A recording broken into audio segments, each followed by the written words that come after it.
मैं doctor S K. Pandey, अध्यक्ष ICR sugar cane breeding institute regional centre Karnal, आपकी पाठशाला में आप सभी का स्वागत करता हूं। आज मैं नए पाठ के साथ आपके सम्मुख उपस्थित हूं। जीवन की दीमक के जीवन की शुरुआत कैसे होती है, फिर इस शुरुआत के बाद ये हमारे विभिन्न फसलों को, हमारे घरों को नुकसान करती हैं, तो उनकी कहानी जानना आवश्यक है। दीमक एक बहुत ही संगठित रूप से अपने समाज में रहने वाला कीट है जो बहुत ही अधिक नुकसान करता है। सर्वाहारी है, सब कुछ खाता है, पचा जाता है। तो इसकी शुरुआत जीवन की कैसे होती है, कैसे कैसे ये अपनी कॉलोनी बना के किसी खेत में, किसी घर में, किसी दरवाज़ा में, किसी लकड़ी में कैसे अपनी स्थापना करता है। इसके जीवन के क्रम में इसकी कॉलोनी में एक स्पेशल सेना, स्पेशल वर्ड काफ़ी संख्या में मौजूद होते हैं कि जब इनके कॉलोनी का अस्तित्व खतरे में आएगा तो वो एक नए कॉलोनी का निर्माण करेंगे। और उनको जैसा कि केवल उस कॉलोनी में दीमक ही जिम्मेदार है सबको अपने मुंह से खाना खिलाने का। कोई अपने हाथ से खाना नहीं खाता, केवल कर्मचारी दीमक ही सबको खाना खिलाती है, नर को, मादा को, सैनिक को, सबको। और इसी भोजन एकत्रित करने के क्रम में कर्मचारी हमारे चीज़ों को बर्बाद करते हैं। जब कॉलोनी का अस्तित्व खतरे में हो जाता है तो होता क्या है कि जो कॉलोनी में एक रिजर्व में बैठी हुई जीव हैं, टर्माइट हैं, वो टर्माइट उनको एक स्पेशल भोजन दिया जाता है कि आगे चलकर वो नए कॉलोनी का निर्माण करेंगे, जिन्हें हम complementary farm of the colony of termite कहते हैं। आप देखते हैं कि बरसात में प्रकाश स्रोत पे बड़े बड़े पंखों वाले कीड़े लाखों की संख्या में एकत्रित होते हैं और प्रकाश स्रोत के नीचे अपने पंख गिरा देते हैं। यही दीमक के नए कॉलोनी को बनाने वाले जिम्मेदार सदस्य हैं। ये सीधे जो नाव डूब रही है, जो कॉलोनी डूब रही है, बाढ़ आ गई, पानी में डूब गई कॉलोनी, तो वहाँ से ये उड़ के आ जाते हैं लाइट पे, और लाइट पे आने के बाद अपने पंखों को गिरा देते हैं, लाइट के बल्ब के नीचे गिर जाते हैं और अगल बगल दीवार के, दरवाजे के, ज़मीन के दरारों में बिना पंख के ये एक दूसरे से जुड़कर ट्रेन के डिब्बे की तरह ज़मीन में, दीवार में, दरवाजे में, लकड़ी में प्रवेश कर जाते हैं।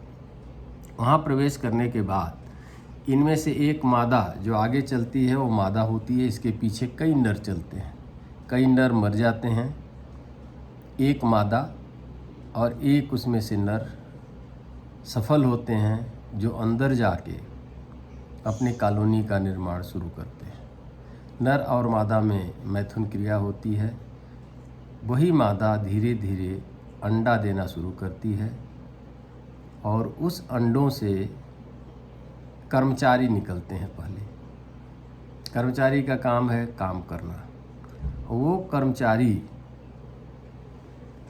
निकल के और उसमें से सारे कर्मचारियों को एक इंक्यूबेटर रूम होता है, सारे अंडों को उसमें डाला जाता है। उस इंक्यूबेटर में अंडे निश्चित तापमान पे और निश्चित सापेक्ष आर्द्रता या रिलेटिव ह्यूमिडिटी में मेंटेन होती है। उसी इंक्यूबेशन में 8 से 9 दिन अंडे रहते हैं। उन अंडों से सीधे निम्फ निकलते हैं, शिशु निकलते हैं। और उन शिशुओं को नर्सरी में भेज दिया जाता है। नर्सरी में किन्हीं को भेज दिया गया सैनिक स्कूल में, जो सैनिक की शिक्षा प्राप्त करेंगे। किसी को इंजीनियरिंग स्कूल में भेज दिया गया, वो इंजीनियरिंग सीखेंगे। किसी को आर्किटेक्चर कॉलेज में एडमिशन करा दिया गया और नर्सरी में डाल दिया गया, वो आर्किटेक्चर का रिपेयर मेंटेनेंस ये सब का काम देखेंगे। कुछ को वर्कर के स्कूल में भेज दिया गया, वो कर्मचारी का ट्रेनिंग लेंगे। और इस तरह से विभिन्न वर्ण व्यवस्था के अंतर्गत सारे पनपते हैं, वहाँ विकास होता है। और उस विकास के क्रम में कर्मचारी ही सबको भोजन कराते हैं और ये सारे लोग कॉलोनी में अपनी अपनी जिम्मेदारी कॉलोनी की रक्षा करना, नर्मदा का काम है अपने वंश को बढ़ाना। तो इस तरह का विभिन्न कार्यक्रम चलते रहता है। अब रही बात कि ये जैसा कि पता है कि कर्मचारी भोजन लेके आते हैं और अपने मुंह से सारे लोगों को खाना खिलाते हैं। जब सारी सेना इनकी तैयार हो गई, सुरक्षा की व्यवस्था हो गई, घर बन गया, कॉलोनी बन गई, इसमें फंगस गार्डन हो गया, ये सारी एक कॉलोनी का इस्टेब्लिशमेंट जब वहाँ हो गया, तो इस तरह से कॉलोनी का विस्तार होते जाता है। जो रानी छोटी थी, रानी का विस्तार होते जाता है, रानी बड़ी होती जाती है। रानी और राजा एक रॉयल चैम्बर में रहते हैं। अब रानी को अंडा देने की कैपेसिटी बढ़ती जाती है और बच्चों की क्षमता अधिक होती जाती है। धीरे धीरे कॉलोनी ग्रोथ करते जाती है। 5 से 7 साल, 8 साल, एक कॉलोनी, एक रानी एक 50 वर्षों तक एक कॉलोनी को चला सकती है। तो अब हमें रह गई बात कि जब इस तरह का विचित्र जीव है तो इसको विचित्र ढंग से ही नियंत्रित भी करने की आवश्यकता होती है। अब हम जब देखते हैं जिसको कि कर्मचारी छोटे छोटे क्रीम कलर के नन्हे जीव मिट्टी का सुरंग के अंदर काफ़ी खा के हमारी लकड़ी को, फसल को बर्बाद करते हैं, जो काफ़ी संख्या में होते हैं। और अगर उनको हम किसी दवा को डाल करके मार देते हैं तो क्या होता है, वो मर गई, लेकिन नीचे अंडा देने की मशीन रानी बैठी हुई है जो 50,000 तक अंडे डेली दे रही है।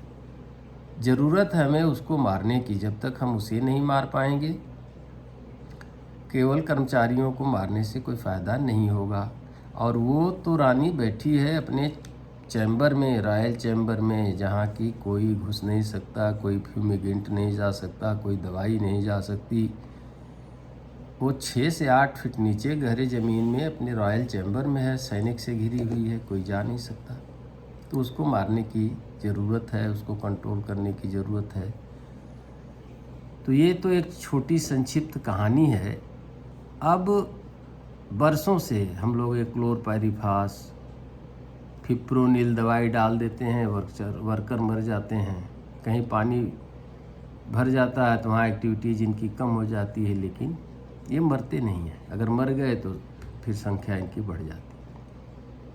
तो 1980-90 के दशक में और कहानी इनको कंट्रोल करने की जब बात आई तो 80-90 के दशक में इंसेक्ट ग्रोथ रेगुलेटर,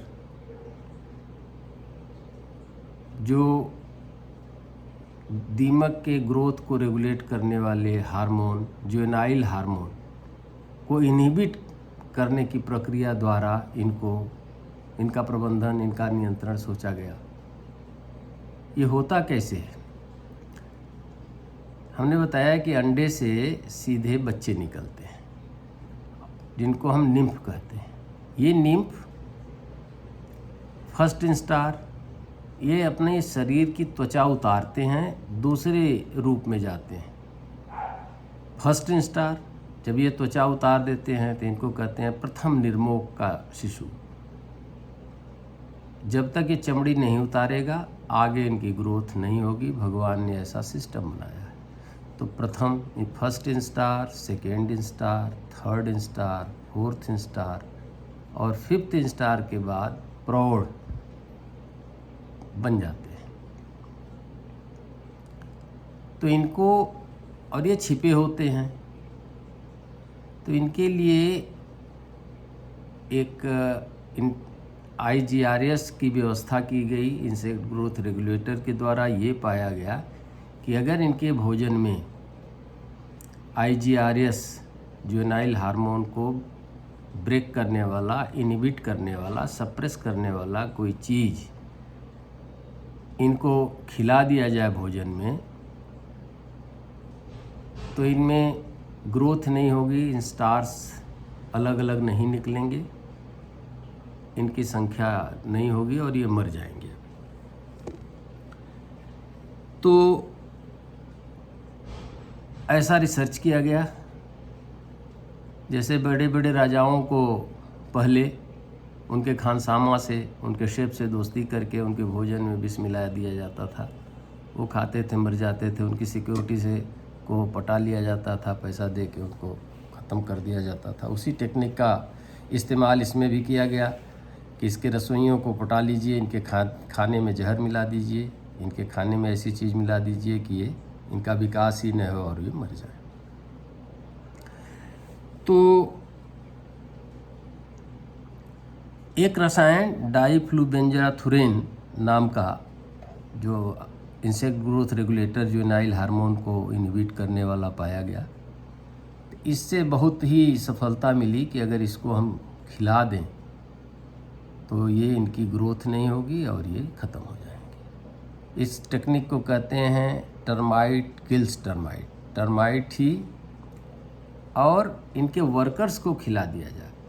जो कर्मचारी हैं वही सबको अपने मुंह से जब खिलाते हैं, तो क्यों नहीं इनको ग्रोथ रेगुलेटर्स इनके कर्मचारियों के द्वारा इनके अन्य सदस्यों में भेज दिया जाए। तो यही हुआ और यही विधि अब काम में लाई जा रही है। इस पर रिसर्च चल रहा है। अभी भारत सरकार के द्वारा मान्यता प्राप्त नहीं हुई है, विदेशों में यह कार्यक्रम चल रहा है। तो आगे यह जब आएगा तो हम टर्माइट को टर्माइट किल टर्माइट की पद्धति से ही दीमक के द्वारा दीमक का नियंत्रण, कॉकरोच का नियंत्रण कर पाएंगे। आगे मैं इनकी कहानी तो हो गई, आगे इनका प्रबंधन कैसे करेंगे कि इनसे क्षति कम हो, इनकी संख्या को कैसे नियंत्रित किया जाए। धन्यवाद।